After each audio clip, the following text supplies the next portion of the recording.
Olá, está começando mais um De Frente com a Lei. E no programa de hoje vamos conversar com o vereador Rodrigo Beltrão, do PT. Vamos aqui tratar de pautas, projetos que têm permeado o mandato do vereador. Vereador Beltrão, é um prazer tê-lo conosco novamente. Obrigado, Fábio, pelo convite e o prazer é meu de poder estar aqui aprofundando um pouco do nosso trabalho. Vereador, nas últimas semanas o senhor tem apresentado alguns projetos de lei no âmbito do Legislativo que já começam a tramitar pelas comissões da Casa e serem alvos de debate. E um desses projetos trata basicamente da exigência de vigilantes privados nas agências bancárias em períodos noturnos, feriados e finais de semana. Ou seja, mas os vigilantes especificamente junto aos terminais, aqueles chamados caixas eletrônicos, aos quais as pessoas recorrem para sacar dinheiro nos mais diversos horários. Como é que tem funcionado o diálogo com a comunidade? O senhor foi cobrado nesse sentido? Como é que tem funcionado esse debate? Bom, primeiro que o mandato do vereador ele precisa estar constantemente buscando as pautas, as demandas da comunidade. Eu também, como cidadão, sou usuário de caixa eletrônica, então nós podemos observar. Primeiro, é notório de que há um problema crônico de segurança pública, inclusive um crime muito recorrente que acontece quando o cidadão ou cidadã que utiliza o caixa eletrônico, ele sai e eventualmente ou geralmente sempre tem um meliante ali esperando para praticar o crime, né? E nós entendemos, inclusive à luz do Código de Defesa do Consumidor, lá no artigo 6º, que preconiza de que um dos direitos do consumidor é de que o local em que ocorre a prestação de serviço ofereça segurança. Então, nesse entendimento da lei federal, nós entendemos, até acompanhando algumas experiências como Natal, Fortaleza, Cuiabá e Belo Horizonte, de que o município pode e deve legislar acerca desse tema. Então, é notório de que esse serviço é altamente inseguro e é necessário que o banco ofereça a devida segurança. Então, nós estamos protocolando um projeto, já protocolado, né, de que prevê de que tenha que haver agente de segurança privado enquanto funcionários caixas eletrônicos. Então, à noite, quando estiver aberto, finais de semana e feriados. E isso, além de dialogar principalmente com uma demanda de segurança, dialogar com direitos do consumidor, também vai fazer com que os bancos, que não são nenhum pobrezinho e têm condições de investir nesse sentido, também ampliem suas ofertas de emprego no que diz respeito a vigilantes.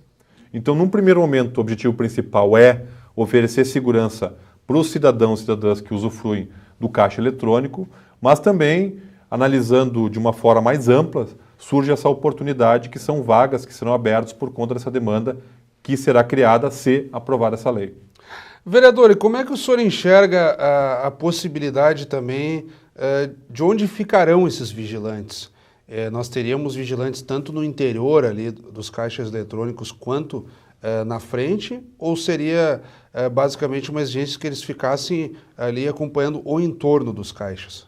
Olha, eu acho que durante o trâmite do projeto podem ser provocadas audiências públicas, conversas, pode ser aprimorado o projeto, ou também o Poder Executivo pode regulamentar a lei depois de aprovada. Nós queremos abrir um diálogo com a comunidade para buscar algumas sugestões, mas eu entendo de que isso, o vigilante ele deva ficar no salão ali onde fica um caixa eletrônico. Até para que... No interior da agência, então. No interior da agência, para que com esta visibilidade ele possa trazer essa segurança e também para aquele que eventualmente esteja a ponto de praticar um crime, ele saiba que vai haver alguma resistência. E a gente sabe hoje em dia de que quando se fala em vigilância privada, existe uma retaguarda. Então, prontamente, não é só aquele vigilante em si que vai estar dando respaldo para o cidadão que está ocupando o caixa eletrônico. Numa eventualidade de algum assalto, alguma coisa, existe todo um sistema, existe toda uma retaguarda, onde prontamente vão poder ser acionadas as forças policiais e também uma retaguarda privada. O senhor dispõe aqui de uma série de situações, se essa medida virar lei, ou seja, sendo aprovado pela Câmara, o projeto, e ele sendo sancionado pelo prefeito municipal, entrando em vigor, em última análise, o descumprimento da medida de disponibilizar os vigilantes, então, no período noturno, finais de semanas e feriados junto aos caixas eletrônicos, ocasionaria punições como advertências, multas, a primeira multa chegando a R$ 13.280 e a segunda multa já em R$ 26.560, e não acontecendo a providência no sentido da contratação do vigilante, mesmo com a aplicação das multas, o banco seria até interditado. A agência correria o risco de ser interditada, né? Isso, até porque existem várias leis. E o problema do Brasil não é o conjunto, o número de leis. É a aplicação, né? A funcionalidade da lei. Então nós entendemos que se existe uma previsão, uma obrigação que estará sendo incumbida aos bancos, é necessário que tenha a devida penalidade para que os bancos cumpram. E em se tratando de instituições financeiras, é sabido de que tem que ter uma multa na estatura e no patamar de uma instituição financeira, porque se fosse uma multa mais baixa, seria meramente simbólico e não forçaria com que essa instituição financeira fizesse a sua adaptação. E essas multas, né, no patamar que foi colocado, a primeira advertência, a segunda uma multa pesada de 13 mil, na recorrência 26 mil, podendo até chegar ao ponto da interdição, foi estudado outras leis em outros municípios que já por um certo acúmulo do debate entenderam de que para que a lei tenha a devida eficácia é necessário ter uma punição, uma penalidade rigorosa. Então, nesse sentido, foi observado isso para que justamente a lei ela tenha a sua execução e principalmente a sua funcionalidade. Mas como eu sempre tenho dito, né, Fábio, é importante que a Casa do Povo, a ideia do vereador é um ponto de partida, o projeto de lei. Nessa caminhada, é importante que se tenha a capacidade de diálogo com outros vereadores para eventualmente aprimorar o projeto, com a sociedade e até mesmo com os bancos. Os bancos, de uma forma organizada, podem estar opinando, podem estar até aprimorando o projeto à luz de outras experiências em nível nacional. Mas é importante que o poder público legisle, porque esse tipo de situação, esse risco, atinge praticamente toda a sociedade. Porque mesmo do mais rico ou mais pobre, ocupa o sistema bancário. Hoje, por exemplo, as famílias mais humildes que recebem, por exemplo, Bolsa Família, têm lá o seu cartãozinho para sacar o dinheiro. Que acabam sacando todo o dinheiro que recebem. Isso, então todos, né, estão sujeitos a esse tipo de insegurança e essa lei vem a corrigir e, no mínimo, agir preventivamente. Um outro tema, mudando um pouquinho de assunto, vereador, que também gerou bastante discussão nas nossas sessões ordinárias, sempre às terças, quartas e quintas-feiras, a partir das 15 horas e 45 minutos, com transmissão ao vivo do nosso canal 16 da NET, o senhor trouxe o debate das Libras, a língua brasileira de sinais, e o senhor pretende que o ensino de Libras faça parte da grade curricular nas escolas, abrangendo tanto o ensino infantil quanto o ensino fundamental. Então as crianças teriam, as crianças e adolescentes, no decorrer desse período, o ensino da Libras, agregado já ao português e a todas as outras disciplinas que fazem parte da grade curricular. Essa foi uma demanda específica da comunidade surda ou o senhor se sensibilizou pura e simplesmente e teve a ideia de apresentar o projeto? Fábio, obrigado pela oportunidade da pergunta, né, e poder detalhar esse projeto, porque eu entendo que no tema da acessibilidade é um projeto revolucionário. Nós recebemos uma demanda da comunidade surda, em especial esse projeto da Associação Serrana dos Profissionais e Intérpretes de Libras. Também temos um diálogo afinado com a Escola Municipal Ellen Keller, né? E isso é uma demanda que visa a constituir uma acessibilidade universal para a comunidade surda. Nós sabemos que hoje, imagino que também tu tem esse relato, eu posso falar por mim, existe uma dificuldade de comunicação com a comunidade surda. É verdade, né? É verdade. Não há uma interação, uma interlocução entre a comunidade ouvinte e a comunidade surda. E a comunidade surda acaba ficando restrita ao aprendizado de Libras apenas a eles. Libras é considerado, por lei federal, a segunda língua oficial do país. Tem o português e tem a língua brasileira de sinais. E o nosso grande desafio para garantir essa acessibilidade universal é que as nossas crianças, desde a idade da educação infantil, o ensino fundamental, possam ter noções gerais, possam ter o aprendizado de Libras. Mesmo os que não são surdos. Isso que não são. Inclusive, o nosso foco do projeto é para a comunidade ouvinte, para que possa se comunicar com a comunidade surda. Exatamente. Porque a comunidade surda, invariavelmente, ela precisa e aprende a linguagem de sinais. Porém, a comunidade ouvinte desconhece. Então, aí faz com que pessoas que são brasileiros, que são caxienses, porém não conseguem se comunicar com a comunidade ouvinte por conta... E aí não tem a inserção, né? Não tem inserção. E eu fico tentando analisar por mim. Eu estudei 11 anos durante o ensino fundamental e ensino médio, jamais tive uma oportunidade de aprender Libras. E hoje, quando submetido a alguma situação com a comunidade surda, eu preciso de um intérprete, né, nesse meio, É verdade. né, como ponte. Então, se nós dermos, a partir de agora, noções gerais às nossas crianças, com certeza serão adultos que vão conseguir se comunicar com a comunidade surda e, por sua vez, garantir um direito à comunidade surda de acessibilidade universal. Porque hoje existe um isolamento entre a comunidade surda que não consegue dialogar. Agora, recentemente, uma equipe de TV caxiense fez uma reportagem importante demonstrando uma dificuldade no comércio, por exemplo. Aí o cidadão que era surdo foi pedir lá um café com leite, ele até conseguiu se comunicar, mas na hora de pedir o pastel já não conseguiu. Então isso é um exemplo prático de que se aquele atendente tivesse tido a oportunidade, quando criança, de aprender Libras, ali, naquele diálogo, ele conseguiria tranquilamente fazer interlocução e, por conseguinte, garantir ao surdo a acessibilidade no comércio.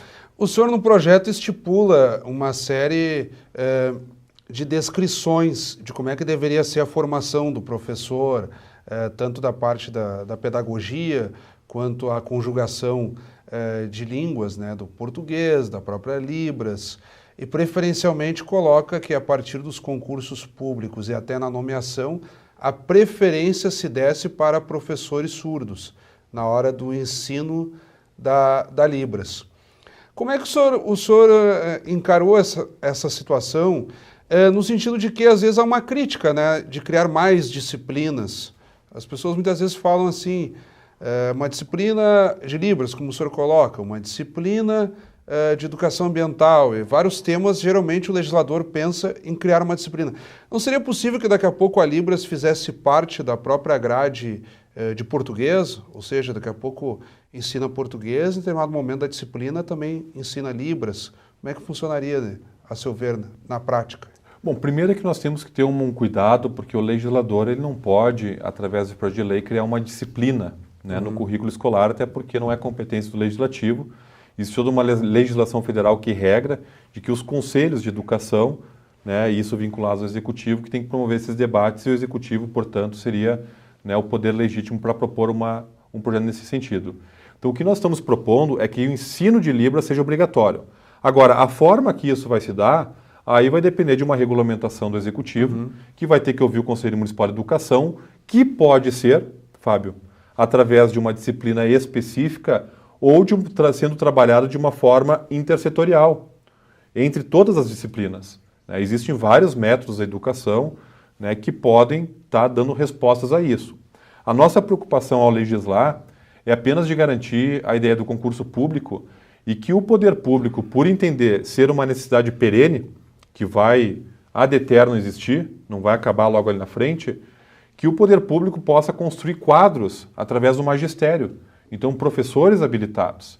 E veja que, conversando com a comunidade surda, se identificou que não necessitaria um número tão grande de profissionais, porque seria, por exemplo, 1 a 2 vezes por semana por série ou por turma, e um mês do professor poderia atingir várias escolas de uma região. Então, é um projeto que vai ficar a cargo do executivo, se aprovado, regulamentar, identificar exatamente como deve ser esse ensino. Mas eu, enquanto legislador, e ouvindo a comunidade surda, nós estamos propondo que o ensino de Libras seja obrigatório.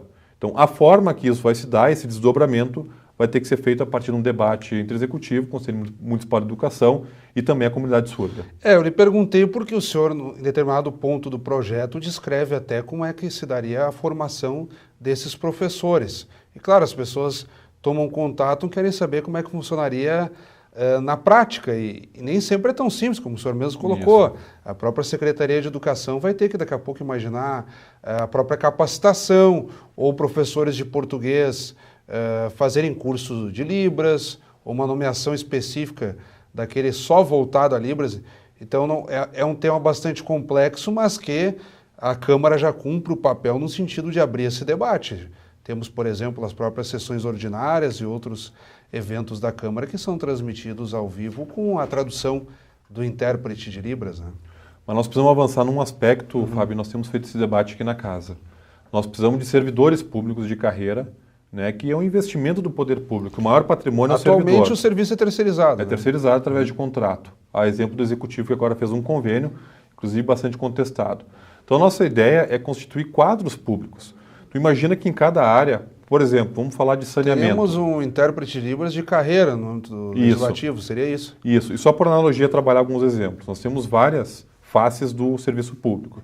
Tem a questão de saneamento, a questão de abastecimento, enfim, várias áreas.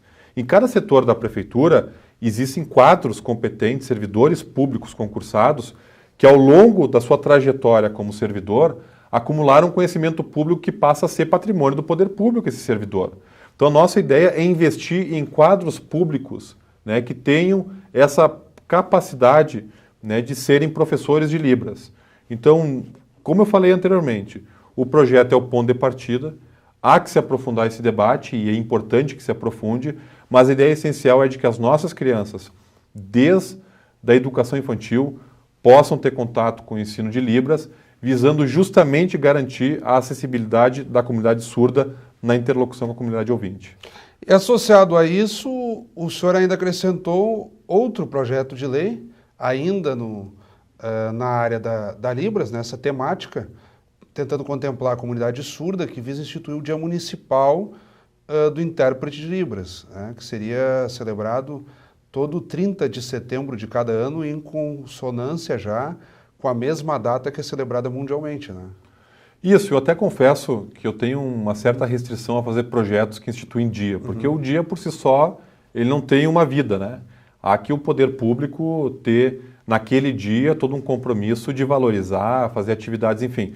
Então o legislador por si só instituir um dia não se garante que naquele dia vá se cumprir fielmente o objetivo, que é uma reflexão sobre o tema, enfim. Mas nesse caso específico, nós identificamos uma necessidade de valorizar esses intérpretes de Libras. É importante esses profissionais. Imagine que sem eles, hoje a comunidade surda estaria ilhada, né? Então eu senti essa necessidade a partir até desse meu envolvimento com esse assunto, né? E foi também uma demanda trazida pela Federação Estadual de Intérpretes de Libras, né? A FENEIS.